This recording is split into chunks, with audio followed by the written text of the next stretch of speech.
కర్ణాటకలో ఇచ్చిన తీర్పే రేపు తెలంగాణ ప్రజలు కూడా ఇస్తారని కాంగ్రెస్ ఎమ్మెల్యే శ్రీధర బాబు అన్నారు. 9 ఏళ్లు తెలంగాణ ప్రభుత్వం ప్రజల్ని ఎలా మోసం చేసిందో 20 రోజుల పాటు కార్యక్రమాలు చేసి వివరిస్తామన్నారు.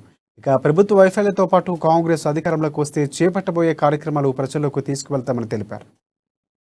మొదటగా తెలంగాణ ప్రదేశ్ కాంగ్రెస్ కమిటీ తరఫున మరి పీపుల్స్ మార్చ్ లో భాగంగా మా సిఎల్పి నాయకులు భట్టి గారు చేస్తా ఉన్న పాదయాత్రకు నిన్న ఆ బహిరంగ సభకు చేసిన హిమాచల్ ప్రదేశ్ ముఖ్యమంత్రి గారు సుఖేందర్ సింగ్ సుక్కు గారికి కృతజ్ఞతలు తెలియజేయడం జరిగింది.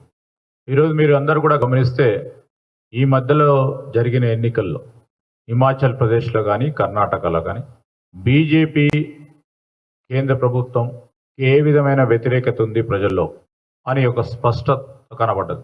ఈరోజు ఇక్కడ కూడా ఎన్ని మాటలు చెప్పినా తెలంగాణ రాష్ట్ర సమితి అంటే బీఆర్ఎస్ పార్టీ ఈరోజు వారు ఎన్ని మాటలు ప్రజల్లోకి దూరమైన మాటలు చెప్పి రేపు మరొక్క మారు ఎన్నికల్లో గెలవాలని ప్రయత్నం చేస్తూ ఉన్నారో, ఏ విధంగానైతే కర్ణాటక రాష్ట్రంలో కానీ హిమాచల్లో కానీ ఆ ప్రభుత్వాలు ఏ విధంగానైతే